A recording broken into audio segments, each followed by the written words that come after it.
thank you all for coming out on a Thursday night. It's a real honor and a pleasure to be here. I've been looking forward to the event for quite some time. The Marshall Plan celebrated its 70th anniversary last year, and perhaps its most enduring legacy has been the endless desire to repeat it. In the past 5 years alone, there have been impassioned calls for new Marshall Plans in Ukraine, in Greece, in Southern Europe, in North Africa, and Gaza, most recently in Syria. But the old original one has never been replicated or even badly imitated. And I think that speaks to the truly unique historical circumstances in place at the time the Marshall Plan was launched.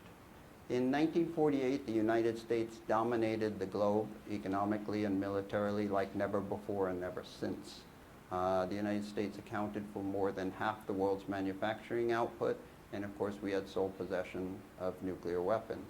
We could have used that dominance had we wished to pursue a policy of, say, America first, but we didn't. In the 2 years following the end of the Second World War, even before the Marshall Plan was launched, the United States dedicated many billions of dollars, this is tens of billions in current dollars, to relief aid in Europe. And of course, we created a host of new multilateral institutions to promote international cooperation. It's really remarkable to consider that all of the institutions that we associate today with the post-war liberal order were created by the United States in just a few short years after World War II. The United Nations, the IMF, the World Bank, NATO, and the predecessor organizations to the European Union and the World Trade Organization were all created by the United States between 1945 and 1949. And critically for my story, two of these institutions, the European Union and NATO, would not exist today were it not for the Marshall Plan. They were critical offshoots of the Marshall Plan. And this despite the fact that our president has constantly taught us that the EU was created to screw the US on trade. In fact, the European Union was very much a product of State Department thinking, and the French in particular had to be dragged into it kicking and screaming. This may sound surprising, but this grand project of integrating Europe economically, politically, and later militarily, was actually the most important component of the new American geostrategy after the war, fathered by the great American diplomat George Kennan, of quote-unquote containing the Soviet Union. And to understand why, we have to go back a few years further to the war years. Of course, during the Second World War, the United States and the Soviet Union were allies in the fight against Nazi Germany. But as Soviet dictator Joseph Stalin wryly observed at the 1943 Tehran Allied War Leaders Conference, quote unquote, the best friendships are founded on misunderstandings. And indeed, the misunderstandings between the United States and the Soviet Union during the Second World War were truly profound. FDR believed, or wanted desperately to believe, that after the war the Soviet Union would effectively contain itself. That is, that Stalin would be content within his newly expanded borders. Stalin, for his part, believed that after the war the Americans would go home, just as they had after World War I. And this glorious misunderstanding began breaking down almost immediately after the fighting stopped in Europe in May of 1945. So what happens in 1946? Stalin makes clear that he is not content within his newly expanded borders. He begins pressing new territorial claims in Turkey. He refuses to withdraw Soviet troops from northern Iran that had been based there during the war under treaty, and he only backs down when President Truman sends a large military flotilla to the region. But the true watershed moment doesn't actually come until February of 1947. The British ambassador comes to the State Department and effectively hands General Marshall the keys to the kingdom. The British announce that they are bankrupt. They can no longer afford to maintain their imperial obligations. The first casualty of this will be Greece. The British announced that they are immediately withdrawing their 40,000 troops from Greece, which had been protecting the Greek government against communist rebels. Greece was in the midst of a horrific civil war, and this truly set off alarm bells within the State Department. Dean Acheson and others became convinced that if the United States did not move quickly and aggressively to fill the vacuum, the security vacuum being created by Britain's imperial implosion, that Stalin would do it instead. But by this time, Stalin had already begun shifting his sights away from the Mediterranean towards Central Europe, and one country in particular, by far the most important to him, and that was Germany. Germany, after the war, of course, was divided into 4 zones of occupation. In the east, the Soviet zone. In the west, the French, British, and American zones. And Berlin, which was located in the Soviet zone, was effectively a mirror image, divided into 4 sectors of occupation. So in March of 1947, General Marshall, who's been Secretary of State now for barely 2 months, goes off on his most important diplomatic mission to Moscow to negotiate with his Soviet counterpart, who you see in the middle with him, Vyacheslav Molotov. He is accompanied by the British Foreign Secretary, who you see on the far left, Ernest Bevin, and the French Foreign Minister you see on the far right, Georges Bidault. And the purpose of these negotiations is to achieve a peace treaty with Germany that will allow the 4 powers to end their occupation of the country. Now, General Marshall spends 6 grueling weeks in Moscow negotiating with Molotov and eventually with Stalin himself. And there are 2 major issues that divide them. The first is a narrow one, but still very important. The Soviets are demanding $10 billion in reparations from Western Germany. That's about $110 billion in today's money. General Marshall makes clear that that is impossible. We had made that mistake after World War I, effectively paying Germany's reparations. We were not going to do it again. Western Germany was only being kept alive by the U.S. Taxpayer, so reparations were out of the question. But there was a much larger and more fundamental issue that divided the 2 powers, and that was that neither the United States nor the Soviet Union could afford to have a unified Germany as an ally of the other. And the final straw for General Marshall comes on April 15, 1947. He meets with Joseph Stalin, and he comes to the conclusion after that meeting that Stalin is not just being a tough negotiator. Stalin is actually perfectly content to see Western Germany fall deeper and deeper into chaos and disorder, and to drag down all of Western Europe with it. Now, you've got to put yourself in Marshall's mindset at the time. He had just come back from a grueling year-long mission in China, a failed diplomatic mission to reconcile Chiang's nationalist government with the Chinese communists, and he came home with nothing to show for it. He was not about to let that happen again. He had a plan B. He had a plan B for America to act on its own. So he comes home in April of 47, makes a very important radio address to the American nation, in which he says the patient, that is Europe, is dying while the doctors deliberate. We cannot tolerate this. This was his way of telling the American public, we are abandoning the so-called Yalta-Potsdam framework for cooperation with the Soviets, and we are going to defend our vital interests on our own. We are going to do this with our friends and allies, but we are not going to depend on cooperation with the Soviet Union. Now, while General Marshall was in Moscow, President Truman was delivering his famous so-called Truman Doctrine speech. Now, this speech was seen as being quite hardline, overly hostile by many in the State Department, General Marshall included.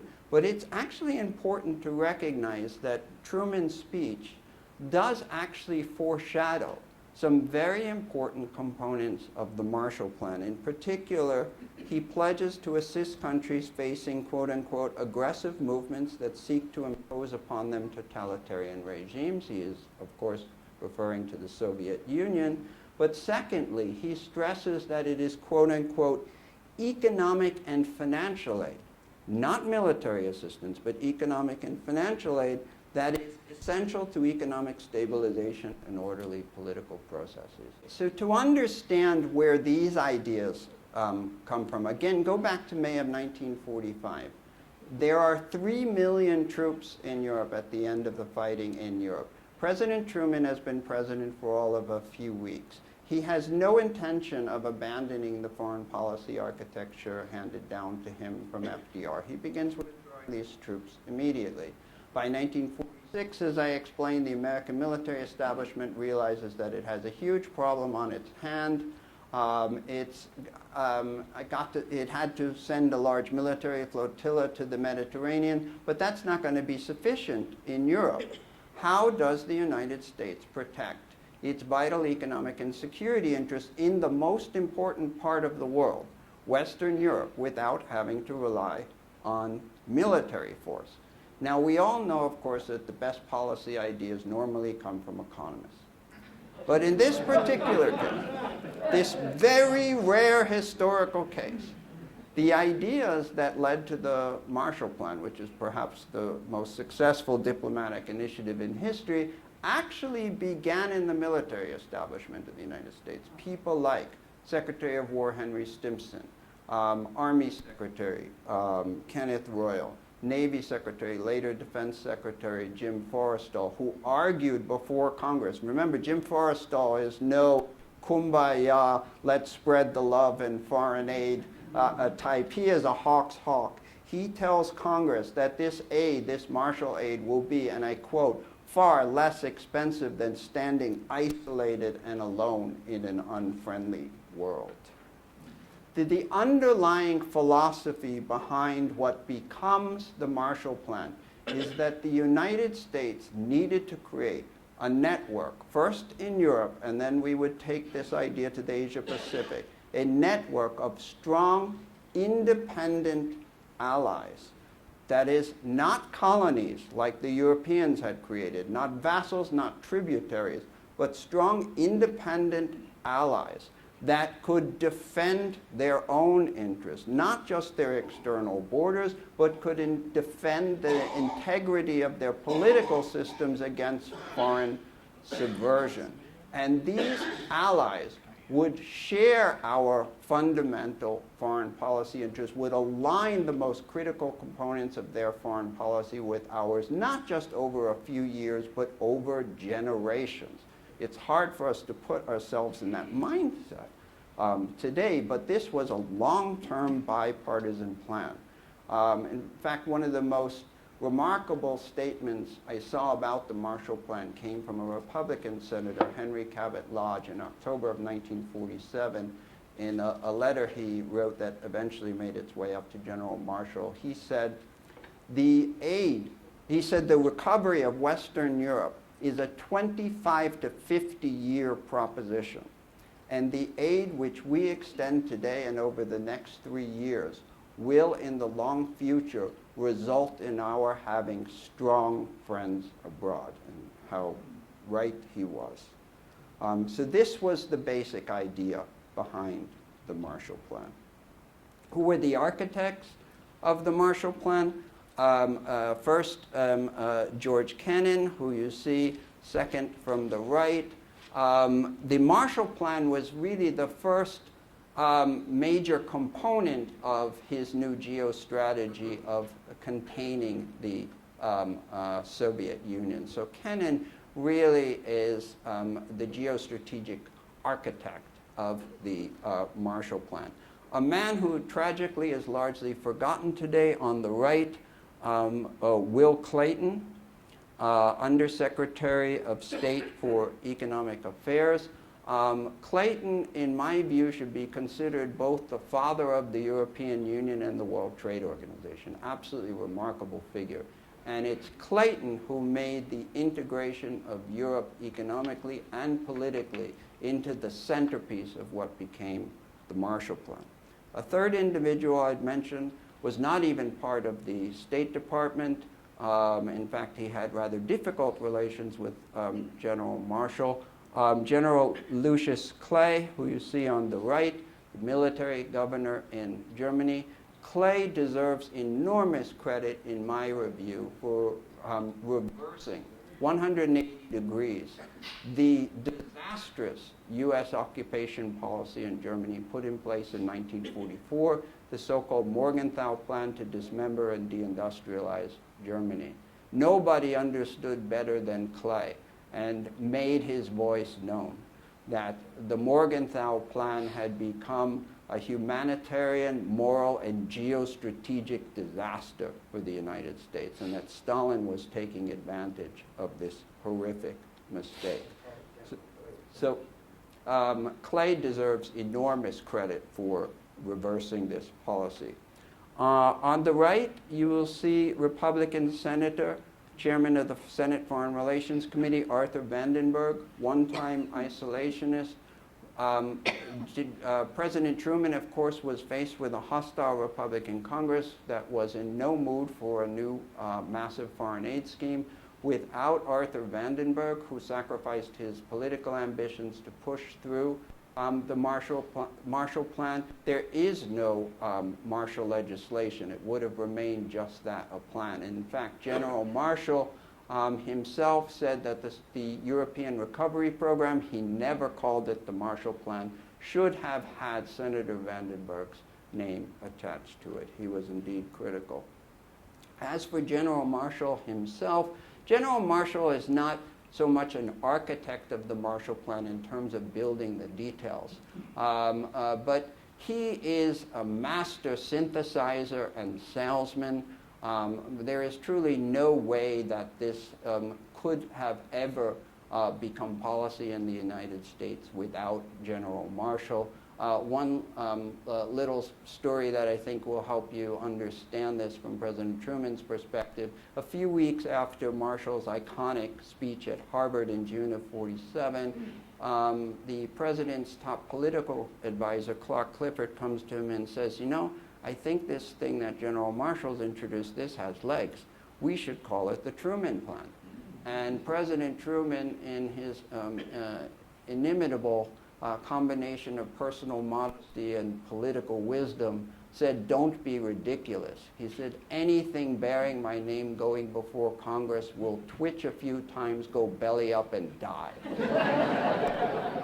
He said, but, and I am quoting again, not even the worst Republican could vote against a plan named for the general. And I think he was very much right. So let me talk just a little bit about Marshall's Harvard speech in June. It is a very short speech. It's only about 1,400 words. Marshall himself was not a tremendous orator, but this was really quite deliberate. The speech was deliberately vague. And why was that? Marshall wanted the Europeans to take ownership of this. He was adamant that this could not be seen abroad as something the United States was imposing on Europe. Europe had to embrace it and come to the United States with its own plan. The only condition that the U.S. laid down publicly was that the countries that participated in what became the Marshall Plan had to do so on a unified basis. They couldn't come to the United States with 16 separate shopping lists. They had to get together and figure out how to integrate their economies and to use the resources the United States would provide most efficiently. That is, for example, Europe could not have 16 independent national steel industries. They had to produce steel where it was most efficient, and so on and so on. Now, the speech was also vague in terms of laying out who could and who could not participate, and that was also very deliberate. The State Department was very careful not to allow Stalin to be able to claim that it was the United States that was splitting Europe. So the State Department had a very detailed plan to provoke Stalin into rejecting the Marshall Plan. And to the extent that Stalin would embrace it at any moment, they would continually ratchet up the conditions until he would scream, "This is intolerable, I won't participate." Just to give you an example, if Stalin showed himself to be impossibly reasonable and said, we truly love this plan, I can't wait to participate, then the State Department would say, that is wonderful because Europe needs another major creditor. That is, that the Soviet Union itself would donate money to fund the Marshall Plan. That was how concerned they were to make sure that the Soviet Union did not participate. Now, how did Stalin receive the Marshall Plan? Stalin was actually torn. When it came to foreign policy, Stalin was very much a pragmatist, a ruthless pragmatist. He didn't really care how orthodox in terms of their Marxism his neighbors were, but did they toe the line with the Soviet Union on foreign policy? But on economic policy, he was very much a Marxist ideologue. He was convinced that we had reached the final stage of capitalism, that the US economy was about to collapse, and that the United States in desperation would shower Europe with billions of dollars in order to bail out its own industry. And if the Soviet Union could get a few of these billions without any geopolitical conditions attached, he was only too happy to take the money. That was not to be the case. Stalin had three important reasons to reject participation in the Marshall Plan. One was, as you remember I said earlier, Stalin had become convinced that the US was going to go home after the war. Marshall's speech made clear that the US was not going anywhere. It was going to remain economically engaged, politically engaged, and he predicted, very rightly, militarily engaged. So this was threatening. Second, he understood from his spies in Washington and London that Germany was going to be made into the centerpiece of the Marshall Plan. And this he considered an intolerable security threat. He did not want to see a capitalist Western Germany under effective American control. And third, and most importantly, he was deeply concerned that he would lose control of his own satellite nations. The Czechs and Poles in particular reacted to announcement of the Marshall Plan with undue enthusiasm. And Stalin made very clear to them that there was no way in which they were going to be allowed to participate. And you may have noticed that I subtitled my book, The Dawn of the Cold War. I actually argue in the book that the Cold War didn't start in 1945. It doesn't start until after Marshall's speech in 1947, because it's not until that point that both sides, the US and the Soviet Union, reach the conclusion that they have to pursue their interest in Europe unilaterally. They're no longer going to cooperate. Put that in perspective, here's one nugget that I found in the Russian archives in my research. Just a few weeks before Marshall's speech, Stalin directs a Soviet negotiating delegation to reach agreement with the Americans on the creation of an interim unified government in Korea. Now, this is not because he suddenly wanted peace and love with the United States, but he was desperate to get peripheral conflicts off the table so that he could focus on the real prize, which was Germany. It was only after Marshall's speech that he came to the conclusion that cooperation with the United States was impossible, and he abandoned this idea of a unified government in Korea, among other things.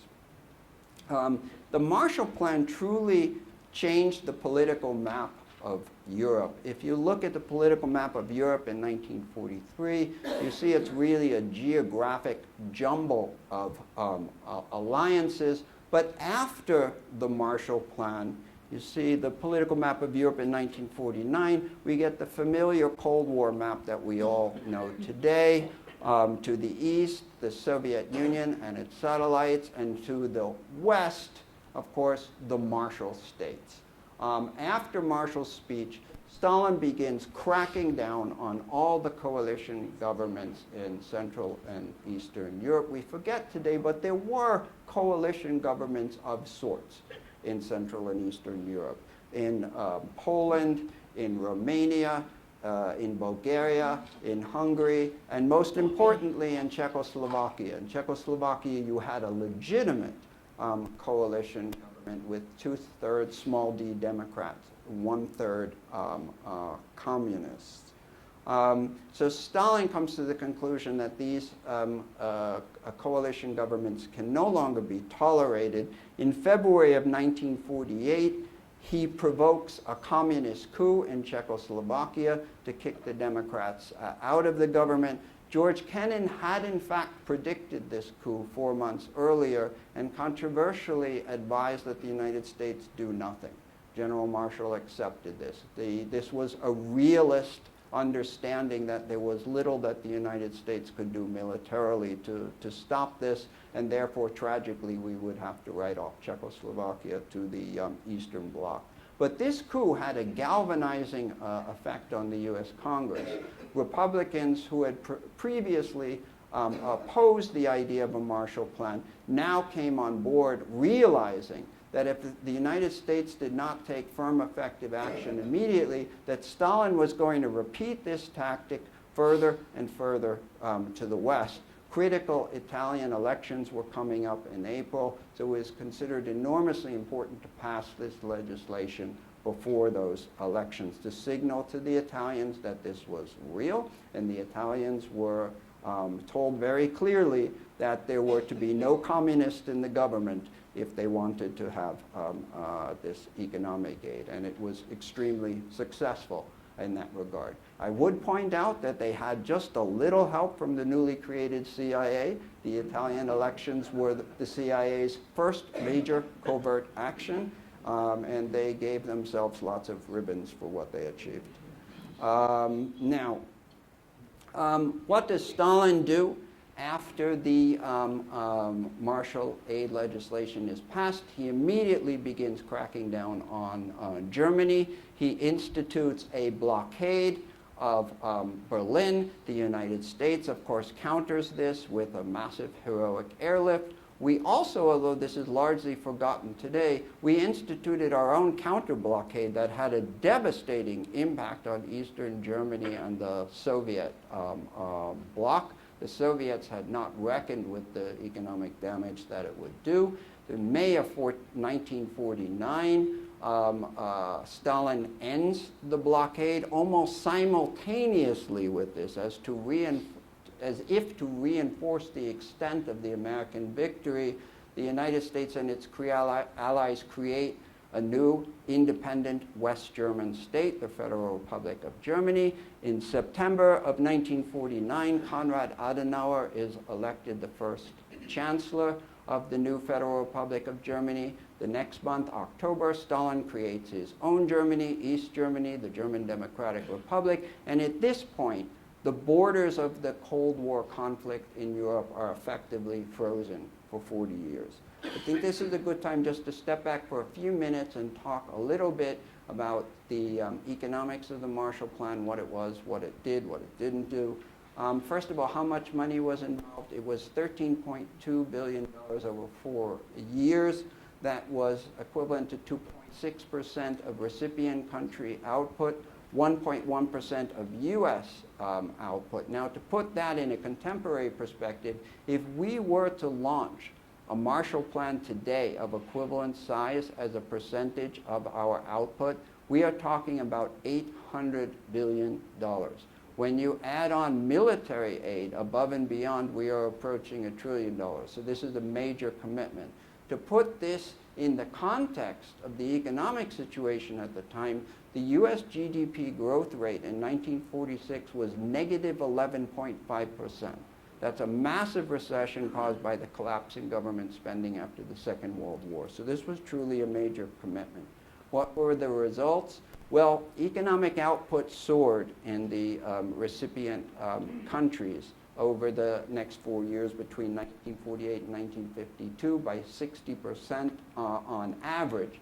Now, the early eulogistic accounts of the Marshall Plan simply credited all of this growth to the Marshall Aid and left it at that. It wasn't until a few decades later that skeptical economists began asking, well, what was the mechanism by which the Marshall Aid achieved what appeared to be some sort of Keynesian miracle? So the economists ran their regressions to figure out what it was, and they looked at all sorts of possibilities. For example, did it allow these countries to import more? The answer is yes, but the effect was relatively small. It certainly could not have explained the enormous growth in output in these countries. Was it that it allowed for more government spending? The answer is no. Government spending as a percentage of GDP actually fell over the 4 years in the recipient countries on average. So what was it? There are two factors that I would emphasize. First, George Kennan, who was certainly no economist himself, always emphasized that the primary effect of the Marshall Plan would be psychological. That is, the money itself would be a social stabilizer which would allow these governments in Western Europe to pursue difficult economic and political reforms. But the State Department was adamant that this be a 4-year plan, a multi-year plan, so that the Europeans would understand that unlike after World War I, we were not going home. We were actually committed to this. We were going to be partners in this venture for the long term. And that did have an important galvanizing effect on private investment in Europe, but it wasn't sufficient. And this is perhaps the most important point that I want to emphasize in my whole lecture. On its own, the Marshall Plan would not have worked. The French and the British in particular made clear to the United States that they could not participate in this scheme of economic integration without firm security guarantees from the United States. The French in particular said, we can't afford to give up our economic independence and to depend on others if we don't have security guarantees. They said, with credibility, you're withdrawing all your troops. What do we do in 5 years' time when the Germans cut off our coal supplies? Or more likely, the Soviets who are going to control Germany when they cut off our coal supplies. So owing largely to French and British pressure, the United States backtracked on the original idea of protecting American economic and security interest in Europe solely through economic aid, and we accepted that there was going to have to be a military component.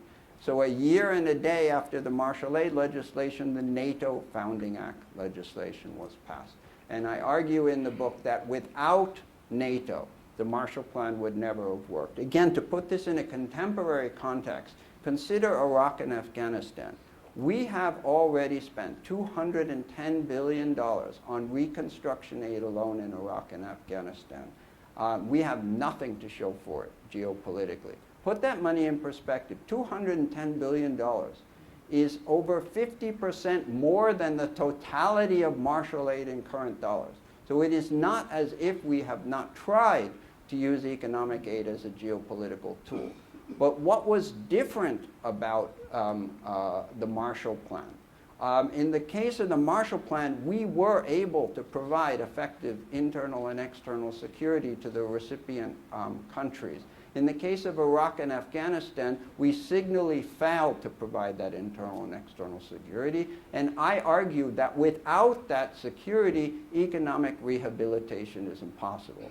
that's why I just shake my head in disbelief when you hear certain senators, for example, propose an immediate Marshall Plan for Syria in the midst of a brutal civil war with all sorts of outside participants. It has no prospect of succeeding in an environment like that.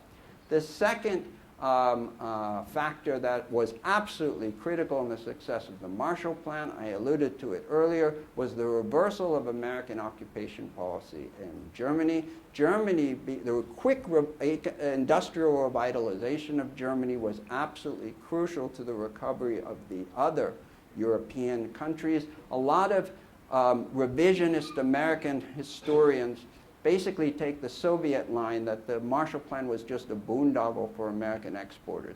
This is absolutely untrue. One of the primary aims of the Marshall Plan was to end Europe's dependence on capital goods imports from the United States because this was unsustainable. The Europeans didn't have the dollars or gold to pay for it, and to restore Germany to its traditional place as the primary capital goods supplier for Europe, and to rebalance the European economy on that basis, and we were tremendously successful. Let me just, to close, bring things a little bit up to the present, talk a little about geopolitics today.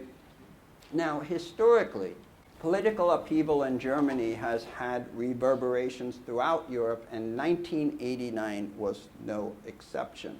When the Berlin Wall fell in November 1989, the Soviet security buffer in Eastern Europe quickly shrank back to Moscow, closer to Moscow than it had been since the 18th century.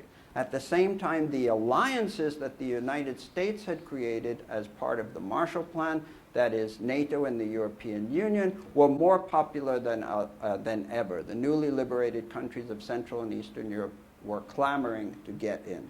Now, Soviet leader Mikhail Gorbachev was particularly concerned about one of these alliances, NATO.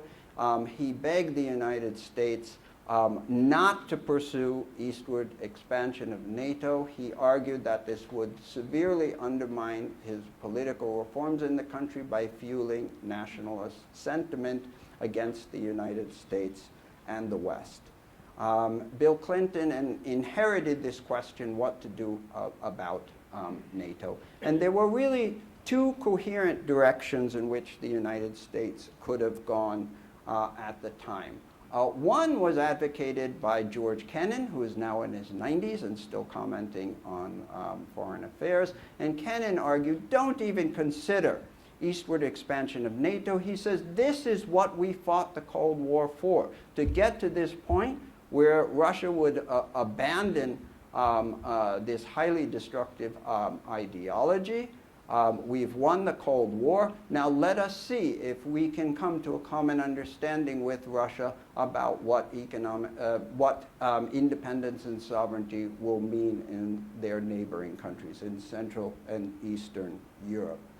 The other coherent response was in the other direction. Effectively, the response in the Republican 1994 contract with America, which essentially said that Kennan was completely wrong, that Russia would always be Russia, and it was America's obligation to protect these newly liberated countries in Central and Eastern Europe by expanding NATO robustly to the east, with robust funding for creating this bulwark against Russian expansion. Now, Bill Clinton, being Bill Clinton, chose a third option, and that was to expand NATO eastward without paying for it. He told the American public that this would be a costless initiative because NATO had no adversary. Now, this was truly ridiculous from the perspective of the countries that were clamoring to get in, because they wanted only one thing from NATO, which is protection against Russia. So this was not considered particularly persuasive in Moscow. George Kennan's reaction was furious. He wrote in 1997, age 93, in an op-ed, that Clinton's strategy, quote unquote, would be the most fateful era of American policy in the entire post-Cold War era. It will inflame nationalistic, anti-Western, and militaristic tendencies in Russian opinion, have an adverse effect on the development of Russian democracy, restore the atmosphere of Cold War to East-West relations, and impel Russian foreign policy in directions decidedly not to our liking. Richard Holbrooke, who was the administration's primary spokesman in support of NATO expansion, wrote in 1998 that Kennan had this entirely wrong. He wrote that the United States could, and I quote, have its cake and eat it too. Years from now, he said, people will look back at the debate and wonder what all the fuss was about. they will notice that nothing has changed in Russia's relationship with the West. Now, I would argue that it is difficult to be more wrong than Richard Holbrooke. And what is the root of the problem? This. This is a topographical map of Europe, which is an unusual one. You will notice that I have north on the bottom. This is a Moscow-centric view of the world, a Kremlin-centric view of the world. And what you see sitting in the Kremlin is Russia's western border. Russia's western border is thousands of miles of unprotected plains, unprotected by bodies of water, by mountains, by anything. Not surprisingly, throughout history, Russia has faced devastating invasions from the West. Napoleon went to Moscow from the West. Hitler went to Moscow from the West. This was what the Russians were seeing. I have no doubt that Bill Clinton was being completely honest when he said that NATO had no enemy and that Russia was not an enemy. But the Russians took the long view. They didn't care what Bill Clinton happened to think. They weren't going to tolerate a military alliance coming up to their borders. So fast forward to President Putin, who takes power in 2000. His primary geostrategic aim has always been to restore the old Soviet political and economic space, and he considers NATO to be the biggest threat to that. And the most interesting thing that he allegedly said about this was said in private comments to former Israeli leader Shimon Peres. In 2016, right before Peres died, he gave an interview in which he recounted his conversation with Putin, where they discussed the collapse in US-Russian relations. And this is what Putin told him. He said, and I quote, "What did the Americans need NATO for? The Soviet Union doesn't exist. The Warsaw Pact was dismantled. Why do they need Georgia in NATO? Why do they need Romania in NATO? Do they think I didn't know that Crimea is Russian and that Khrushchev gave it to Ukraine as a gift? I didn't care until they needed the Ukrainians in NATO. And what for? I didn't touch them. They wanted to go to Europe, meaning the EU. I said, great, go to Europe. But why did the Americans need them in NATO?" Now, these comments, I would argue, are not the comments of an ideologue. They are the comments of a ruthless pragmatist, like Joseph Stalin, and not even particularly ruthless by Russian standards. Gorbachev, who is no friend of Putin's, supported the annexation of Crimea. He supported the occupation of Georgia. So I think Kennan had it right when he said in 1998 that, quote unquote, "We have signed up to protect a whole series of countries, even though we have neither the resources nor the intention to do so in any serious way." So coming back to the Marshall Plan, the broader historical lesson, I believe, is this. We remember the Marshall Plan today because it was visionary, but it was also hard-headed, and it was successful because it was hard-headed. If General Marshall had defined success to include bringing Poland and Czechoslovakia into the Marshall Plan would have been a failure because we would have had to go to war to bring Poland and Czechoslovakia into the Marshall Plan. And a primary aim of the Marshall Plan was to defend our vital interest in Europe without going to war. So great acts of statesmanship like the Marshall Plan are not just grounded in idealism. They are grounded in realism. And that, I believe, is a lesson we need to relearn. So thank you very much for your attention.